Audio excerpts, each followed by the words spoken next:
Hello everyone. In this poster presentation, I will talk about the effect of electromagnetic radiation from mobile phones and Wi-Fi on DNA of brain cells. As you may know, with the development of technology in recent years, the percentage of the general population exposed to radio frequency radiation has markedly increased. The International Agency for Research on Cancer has defined EMF emitted from mobile phone as a possible carcinogen for humans. More than 50% of the population uses mobile phones in many countries. Therefore, possible health effects of EMF have attracted considerable public attention. And the notable effects of EMF exposure include increasing tumor risk, impairing neurodevelopment, and elevating the risk of some neurodegenerative diseases. Especially the effect of EMF exposure on brain development in children have raised great concern. Children have a relatively thin skull bone and higher water content in their brain tissue. Therefore, the penetration and absorption rate of EMF in children is relatively higher than in adults. Astrocytes play an important role in maintaining the homeostasis of central nervous system. Several central nervous system impacts have been associated with radiofrequency electromagnetic fields exposure.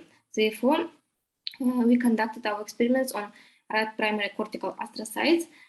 The setup for this exposure consisted of a generator attached to an antenna that produces signal. The setup was placed inside a Faraday cage to prevent radiation from escaping while the experiment was running. After cell seeding for 24 hours, the culture medium was replaced and cells were subjected to 24 hours and 48 hours exposure to 900 and 2400 megahertz.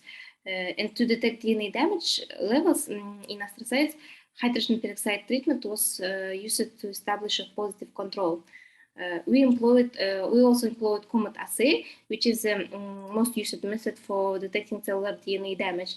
The damaged cell assume a comet-like appearance, including a tail shape, which you can see from figures 1 to 4. And the results revealed that all the comet parameters were significantly increased after exposure to hydrogen peroxide and electromagnetic fields, which suggested that EMF effectively induced DNA strand breaks. In addition, there were also significant differences in the comet parameters in repaired groups as well.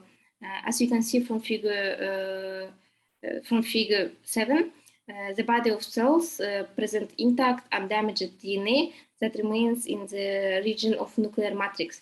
And taken together, these results suggest that EMF can induce DNA strand breaks in astrocytes through oxidative stress and subsequent DNA repair processes.